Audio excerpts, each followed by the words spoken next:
Hello viewers, and welcome back to the fourth part now of our North African Roman colony build. So in today's episode, what we're going to be doing is we're going to be finishing off the main port area that we have started in the previous episodes, using some of your guys' suggestions from previous episodes. So we're going to be building a small public baths and latrine, going to be building a large dry dock, some domus buildings, as well as some other storage buildings and defense buildings to go along with that. So the first thing I decided to do is I decided that, as mentioned before, we do not have a large dry dock. Now, I'm thinking that we need a large dry dock for our merchants that are coming into the city, but also for military use as well. Now, we did in the first episode build our larger dock for those 4 triremes, which is a wet dock, where the ships are basically just floating alongside the barracks. But I thought for the merchant purposes of the city, perhaps for like other defense purposes, we would need a large dry dock. So what I'm building here is I'm building a dry dock that could house 6, potentially up to 12 ships, depending on their size. And this design of this dock is basically based off of a recent discovery, relatively recent discovery in the past few years, of a Roman dock called Portus, literally port, that was a port for Rome in Italy. So this idea is based off of that, where you have this big dry dock, and it's one of the best examples that we can see of a Roman dry dock port. So I guess the idea of what I'm doing here is I'm doing a sloped beach where the ships could basically be rolled out onto the beach and into the water, but then they could also be dragged into this large vaulted space with these little slots, these 6 slots for ships to go into. Now, at the moment, what I've done is I've filled these slots with smaller ships, so you could, in theory, cram in 12 ships, but if you want a bigger, longer ship, you could potentially do just 6. But I think this has turned out really nice. It has this like cool industrial sawtooth look. Not really sawtooth, but it kind of looks like a sawtooth roof, which makes it look a little bit industrial, like in the modern sense. So the second thing I wanted to do is I wanted to start building our city defenses. Now, we built some city defenses, and I'm still kind of umming and ahhing about what our city defenses are going to be, because as you will know from previous episodes, this build is primarily based off of Roman Carthage. And if you know anything about Roman Carthage, is that you'll know for the majority of its history, up until probably about the 4th century AD, it didn't have any walls. And the reason why it didn't have any walls was to quell rebellions, to stop people from rebelling in the city. So I'm kind of debating on whether we keep these walls around the city, whether we keep walls around just the port area. Maybe when we build more of the city, we leave the ruins of the walls. I'd like to know what you guys think about that in the comments, because I do think if we don't have the walls, it might feel a little bit, just sparse. But then the reality is we've got the desert right to the south. How many attackers are going to be coming from there? But it could be cool to just have these huge Punic wall ruins. So let me know what you guys think. So the next thing I wanted to build was an insula. Now, what we're building in this series is we're building a Roman Carthaginian inspired city, I guess. And if you know anything about Roman Carthage, is that it had many, many insula probably about up to 4 to 5 stories. But what was really interesting about Carthage pre-Roman times is that it actually had something similar to an insula in these big 5 to 6 story apartment buildings, which Roman soldiers spoke of having to fight through as they invaded the city, which is really interesting. So what I'm doing here is I'm building an insula. Now, this is a kind of a more speculative idea of an insula where it's more colourful, it's probably more high class as well. So this is maybe like a middle class merchant's insula, more for port purposes. But I guess the idea remains the same. You've got a central courtyard, you've got this island, basically, insula meant island in Latin, of a building, and it had all these different apartments throughout it with circulation running from the middle and then going to the outer units on the outside. Now, in many ways, this is maybe a more dangerous version or predecessor of the modern apartment building. These things were notorious for fires and accidents and violence and all these lovely things. But in Minecraft, we don't have to deal with any of those things unless you set fire to it, I guess. But this isn't mostly flammable. But I guess this is a design that we can use for a base for our later insula that we're going to be building in the city that will be up to 5 stories height. So it's a nice base that we can base off of for the rest of our build.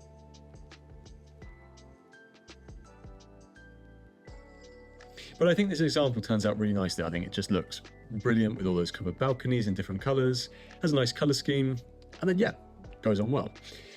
So next thing we're building, someone in the previous episode mentioned that we don't have a baths and latrine in our port area. Now, brilliant point, because I almost forgot about that.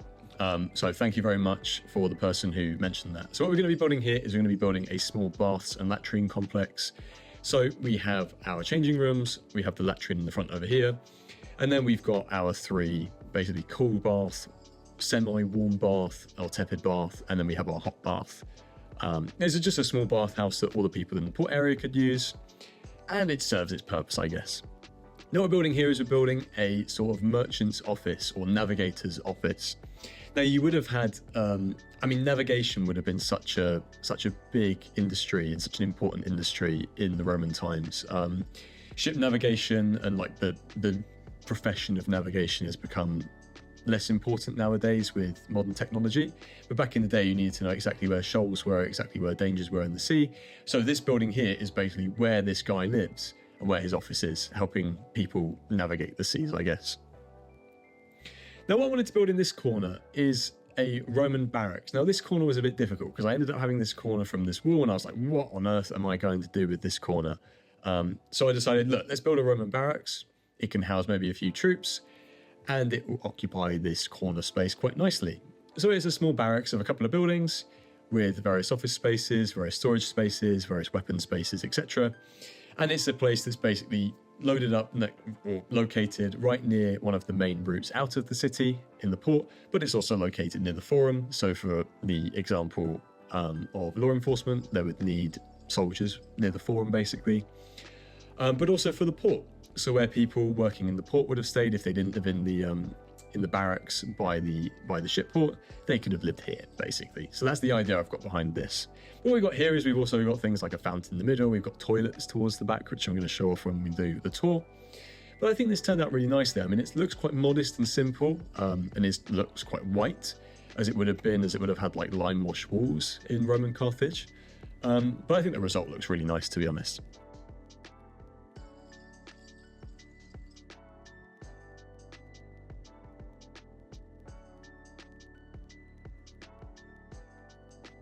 And now just to end the video, I just wanted to go through and look at some of these things that we built in this video. So I've got a couple of insula here. Now this one on the left, I'm kind of umming and ahhing about because I think it's turned out a little bit too like medieval, I think, with some of the white details on the arch. So I guess I'm going to try and change different stones. I think it's maybe too colourful for the Roman period. So let me know what you guys think in the comments. I'm probably just going to adapt that design. But I think otherwise they've turned out quite nicely. I mean, they've got shops in them. The apartments look quite nice on the inside. We've got this merchant's house over here. So here's this, or not merchant's, this navigator's office. So this is where a navigator would live, all his supplies, his little garden in the back over here. We've got a nice bedroom upstairs. So it's very, very simple, but it does the job, I think. It really gives this idea that this is a port area as well. It's like a maritime economy that we're using for this. And then here we've got our baths building. So we've got our furnace at the back here, which is keeping the bathhouse hot, with the hypercore system that you might have seen in the build. And then we've got our changing room. So as you come into the bathhouse, you've got your nice changing room over here with some painting on the walls. You then have your frigidarium, so your cold bath. So you could do your cold plunge over here. And then you have your small latrine over here. So people could come in here and use the toilet as well if they don't want to throw things out the window in their chamber pot. Now here we've got the tepidarium, so the kind of transitional bath between the hot and the cold. And then here we have the hot bath, as you can tell by the smoke.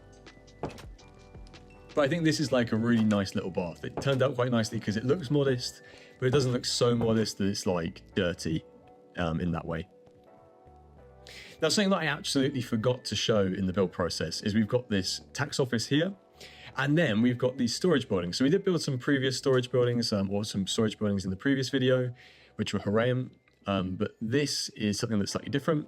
So I'm thinking this could be like small warehouses. I mean, I guess this is a little bit more speculative again, but it adopts like similar shapes of what I've seen in some artistic illustrations of Roman Carthage and other similar North African Roman cities.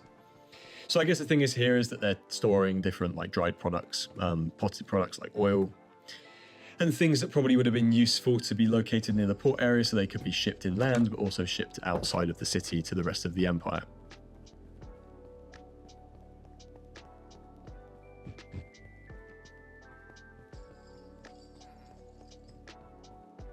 Now what we've got over here is we've got a major entrance into the city. Now I guess the gate is not fully finished, but I've also decided to build a couple of these wagons and chariots. Now I'm not going to lock a horse to them at the moment, I might do that later on, but it's kind of nice to imagine that they're just parked there, I guess. And then over here, we have our little barracks. So this turned out really nicely, I think, for an angled build, which I'm sometimes a bit adverse to, and I don't like how they turn out sometimes. This one actually turned out really nicely, because it looks like there's these step backs in the building. So we've got a nice office here for maybe the commander, let's say, of the barracks. You've got an armor store over here, so you've got some Roman armor. Then we've got some small soldier accommodation, so a couple of soldiers could sleep in some of these. You've got a fountain in the middle of the barracks. We have a kitchen, so we've got a kitchen where the Roman soldiers' food would have been cooked. And then we have a latrine for the soldiers to go to the toilet. We've got another bedroom over here, but the idea is we've got multiple bedrooms, a couple of offices. This would have just been like a small barracks to, I don't know, maintain like the order of the city or maintain the order of the port, I guess. But as you can see, it's really started to come together, this. I'm really happy how this port area has finished off. Now, next episode, we're going to be going into the center of the city. Now, I am considering making this bigger. I did say in the first episode that we're going to try and limit the size of this. However, I have changed my mind. I do think now that this should be much, much, much bigger, considering how big the port has got. I didn't think the port would get this big. And in many ways, I'm happy it's got this big because, you know, it looks pretty cool. I'm quite happy with the result.